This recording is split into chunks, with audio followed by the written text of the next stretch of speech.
Un nuevo sueño está por comenzar, un nuevo proceso de eliminatorias sudamericanas está cerca de iniciar con el objetivo de subirse al avión con destino al próximo mundial que se llevará a cabo en Estados Unidos, México y Canadá en 2026, una Copa del Mundo con un nuevo formato. Es por eso que los cálculos y probabilidades vuelven a estar presentes para predecir qué selecciones accederán a un cupo mundialista y qué selección llegará al repechaje intercontinental tras disputarse las eliminatorias más difíciles del mundo.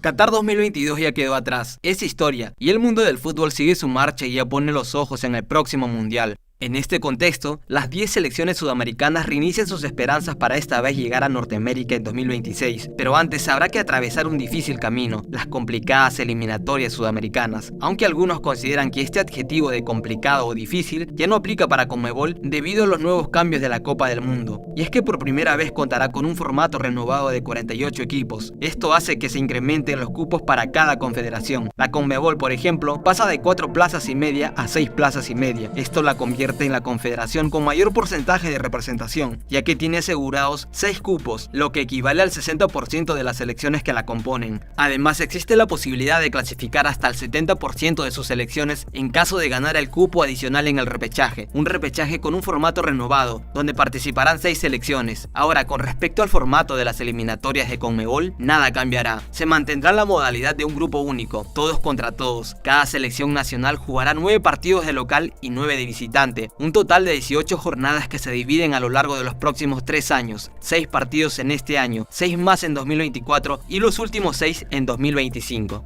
Hay que recordar que la tabla comenzará con Ecuador en la última posición con -3 puntos por el caso Byron Castillo. Ahora, para comenzar, deberemos apoyarnos en los registros históricos, como la tabla de posiciones. Luego tendremos que evaluar la situación actual de cada selección. Por último, analizaremos el futuro que les depara hasta finalizar el proceso clasificatorio. Antes, veamos la última tabla. Si la asignación de 6 cupos se hubiera aplicado en la anterior eliminatoria, la selección peruana, que quedó en quinto lugar, habría logrado clasificar en lugar de quedarse a las puertas de Qatar. Colombia hubiera clasificado como sexta y la selección chilena habría llegado al repechaje, pero esto solo será un deseo ya extinto. Ahora tendremos que revisar la clasificación histórica desde que se jugó con el formato todos contra todos, desde 1998 hasta la actualidad. Históricamente las selecciones que no han faltado a ningún mundial han sido Argentina y Brasil. Esto se traduce en una efectividad de clasificación del 100% por parte de ambos cuadros. Continuaremos viendo cuánta efectividad tiene cada selección llegando a zona de clasificación o a repechaje. La selección de Uruguay tiene un 79% de efectividad, lo que sugiere que ha logrado llegar a estas etapas en un alto porcentaje de ocasiones. La selección de Ecuador y Paraguay comparten una efectividad de clasificación del 57%, Colombia y Chile con el 43%. Y Perú en la cola con el 22% de eficacia. Las selecciones de Bolivia y Venezuela han tenido desempeños sin éxitos para alcanzar la zona de clasificación durante las 7 campañas con el formato todos contra todos. Ahora veamos cuántos puntos necesitarán las selecciones para tener mayor probabilidad de al menos llegar a la última posición de la zona de clasificación y cuánto para quedarse con el boleto al repechaje. En las eliminatorias para el Mundial del 98, el sexto lugar alcanzó los 21 puntos. Para el siguiente Mundial los puntos fueron 27, para el 2006 24, para Sudáfrica 23. El sexto lugar de las eliminatorias 2014 alcanzó los 20 puntos, para Rusia 26 y para Qatar 2022 fueron 23. En promedio, las selecciones que se ubicaron sextas sumaron 23,42 puntos, mientras que aquellas selecciones que se ubicaron en el séptimo lugar obtuvieron un 20,28 unidades. Todo esto según los datos históricos. Pero la historia no es suficiente para predecir en qué posición terminará cada selección en la última tabla. Por eso tendremos que evaluar la situación actual de cada selección. Comenzaremos con la selección brasileña. La canariña viene de una decepción tras la derrota ante Croacia en Qatar, por lo que han buscado un nuevo entrenador. El elegido fue Carlo Ancelotti, pero antes deberá esperar hasta mediados del 2024, cuando termine su contrato con el Real Madrid. Pero hasta la llegada de Carleto, Fernando Diniz asumirá como director interino, un director que es psicólogo de profesión y prioriza el tradicional juego bonito que fue una marca registrada para el fútbol brasileño durante varias décadas. El técnico carioca tendrá una tarea no tan difícil, y es que Brasil cuenta con un universo amplio de buenos jugadores. A pesar de haber excluido a Paquetá, uno de sus jugadores fijos, contará con Vinicius, Rafinha, Richarlison, Rodrigo, Neymar, entre otros astros brasileños durante todo el proceso clasificatorio. Además, hay promesas que pueden emerger durante este largo camino. Estos son Endrick y Vitor Roque, ambos jugadores fichados por el Real Madrid y el Barcelona respectivamente. Un dato que debemos tener en cuenta para el futuro es que la edad promedio de la plantilla carioca es de 25 años. Vamos con los campeones del mundo. La albiceleste vive uno de sus momentos más gloriosos de su historia. Cuenta con una de las mejores plantillas del mundo. A esta lista de jugadores hay que sumar a las jóvenes promesas, entre ellos Lucas Romero, Valentín Carboni, Alejandro Garnacho y Valentín Barco son solo algunos nombres que probablemente vestirán la camiseta argentina en este proceso clasificatorio, pero al parecer en medio del camino habrá jugadores que dejarán de vestir la albiceleste. Los nombres de estos jugadores son Messi, Angelito Di María y Otamendi, los de la vieja guardia. Tienen más de 35 años. Leo ya lo hizo público y su deseo es disfrutar algunos partidos siendo campeón. Tras su llegada a Miami se rumora que se despedirá en la Copa América 2024. Di María también manifestó su deseo de llegar a la Copa América, mientras que Otamendi aún no ha dado declaraciones, pero podría seguir el mismo camino. Aún sin ellos, la escaloneta cuenta con una base de jugadores jóvenes ya consolidados, así que el proceso clasificatorio de Argentina no debería representar peligro para defender el título en 2026.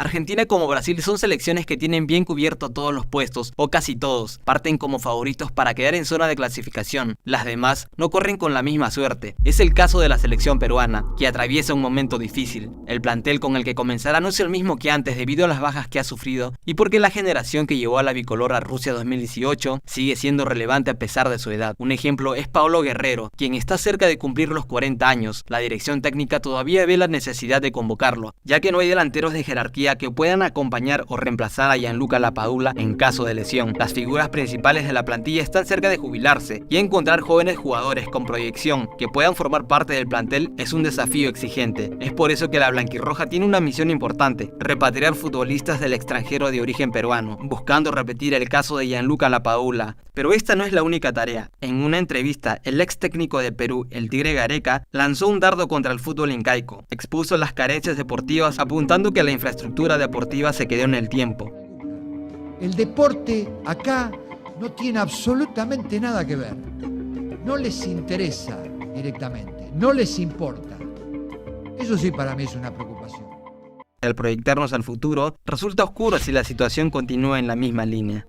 Vamos con Ecuador. Tras la experiencia recogida en Qatar 2022, la situación actual de la Tri es destacable. El técnico Félix Sánchez Vaz tendrá un trabajo más cómodo, ya que Gustavo Alfaro dejó un equipo en condiciones para enfrentar el próximo reto. Cuentan con jóvenes jugadores que están consolidándose en el fútbol de primer nivel, formando una generación que asegura el futuro de la banana mecánica. Además, el equipo se ha establecido como uno de los más fuertes en su propio terreno, lo que convierte a la Tri en una candidata sólida para asegurarse un lugar en la zona de clasificación. Vamos con Venezuela. La Vinotinto sigue en la búsqueda de hacer historia y jugar por primera vez una Copa del Mundo. Si hay un cambio que podemos resaltar de la selección venezolana es el cambio de logo. Bajo la dirección del Bocha Batista, la Vinotinto cuenta con más opciones de acceder al menos al repechaje. Claro que antes deberá evitar una crisis que pueda provocar la renuncia del comando técnico. El futuro de la selección venezolana es el mismo que el de su nación, un futuro incierto. Vamos con Uruguay. La situación de los charrúas tampoco es de las mejores. Comenzarán este ciclo con el Loco Bielsa, un técnico que conoce muy bien las eliminatorias, pero tendrá un reto: afrontar un profundo proceso de reconstrucción. Y es que el cuadro uruguayo ya no contará con sus dos estrellas, los que aseguraban los goles, Suárez y Cavani, aunque cuenta con una base de jóvenes que triunfan en Europa. La celeste está lejos de su mejor versión, pero el panorama es bueno, y es que cuentan con elementos suficientes para llegar a Norteamérica en 2026. Valverde, Araujo y Darwin Núñez son algunos nombres que lideran el proyecto de Marcelo Bielsa, una tarea que Diego Alonso no pudo terminar. El promedio de edad del cuadro charrúa es de 25 años, un dato relevante para este cambio generacional. La selección colombiana cuenta con una plantilla lo suficientemente buena para asegurar su clasificación a la próxima cita mundialista, pero antes deberá resolver la pelea que tiene con el arco rival. Y es que en la última etapa de la eliminatoria pasada le resultó complicado poder marcar goles a sus rivales. Los amistosos que disputó bajo el mando de su nuevo entrenador, Néstor Lorenzo, está devolviendo el optimismo, ya que en los 5 encuentros disputados no ha sufrido derrotas y ha anotado 7 goles. Esto nos da un promedio de más de un gol por partido. El desafío será llevar estas cifras a las eliminatorias más complicadas del mundo.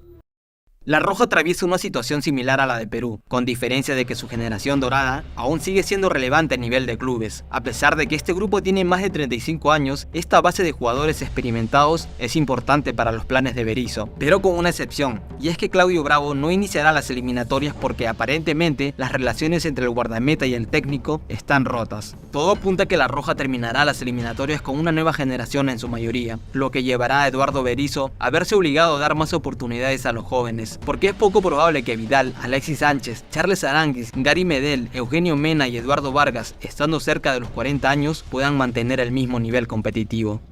La Verde es una selección que, a pesar de no contar con un plantel de renombre, se hace fuerte de local debido a su jugador estrella, la altura. Pero la selección boliviana también padece de una enfermedad crónica, no poder conseguir 3 puntos fuera de casa. Y por si esto fuera poco, sus rivales de Conmebol están aprendiendo a jugar en la altura. Una de ellas es Chile, es por eso que el futuro de la Verde es complicado. Gustavo Costas, el nuevo técnico, tendrá el difícil reto de romper esta mala racha. Es el turno de la selección guaraní. La situación actual por la que atraviesa Paraguay no es la mejor. El recambio generacional avanza a paso lento pero seguro. Y es que poco a poco están emergiendo buenos jugadores jóvenes que ya se destacan en el extranjero. Pero hay una incógnita. Paraguay afronta el inicio de este ciclo con el mismo técnico de la pasada campaña. Una campaña nada aceptable para la hinchada albirroja. A diferencia de la dirigencia paraguaya que aún confía en Barros Esqueloto. El futuro de los guaraníes durante este proceso parece prometedor. Gracias a los jugadores que aparecen y que van integrando la nueva camada de futbolistas. Ya habiendo repasado un poco del historial y analizado la situación de cada selección, comenzaremos a aparecer en qué posición podría terminar cada selección. En el primer lugar es probable que la Canariña o la Escaloneta puedan terminar en la cima de la tabla, pero la casi segura ausencia de Messi, un jugador irreemplazable, a partir de la segunda mitad del proceso clasificatorio, será una baja sensible para el albiceleste, por lo que Brasil sacará ventaja y es por eso que la Canariña se quedará en el primer lugar por poco, y Argentina en el segundo lugar. El tercer lugar es para la selección que tiene un futuro más que prometedor, Ecuador, que solo ha llegado a clasificar a citas mundialistas desde que se juega con este formato. Este es un dato que respalda esta predicción. La cuarta posición será para los charrúas. La garra celeste históricamente siempre ha estado dentro de zona de clasificación, y en este proceso es muy probable que no tenga muchas dificultades para alcanzar un cupo directo. El quinto lugar para los cafeteros. A pesar del mal momento que vivieron en las eliminatorias pasadas, la historia respalda a Colombia. Jamás han terminado una eliminatoria con menos de 23 puntos, puntaje promedio que se necesitaría para acceder a un cupo directo. La sexta posición es para la selección guaraní. Los paraguayos cuentan con los elementos necesarios por ubicarse en la sexta posición. La albirroja es una selección con mucha historia mundialista, participado de manera interrumpida desde el Mundial del 98 hasta Sudáfrica 2010. La nueva generación podría llevar a Paraguay de vuelta a un mundial.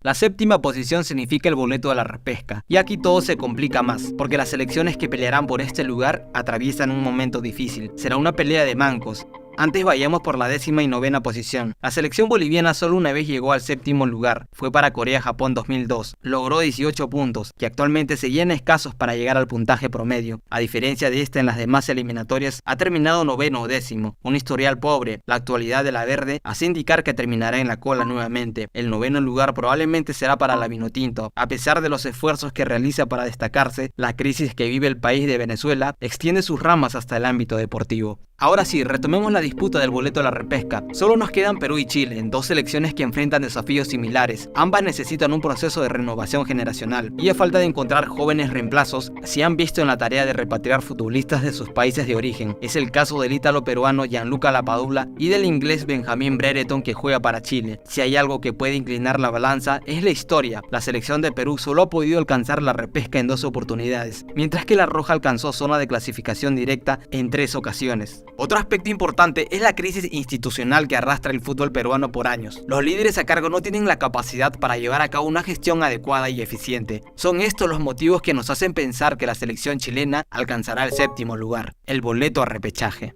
Y con esto termina nuestra predicción de la tabla final rumbo a la Copa del Mundo 2026 en Norteamérica. Las eliminatorias sudamericanas prometen una gran batalla sangrienta y apasionante, donde nada está garantizado hasta escuchar el pitazo final.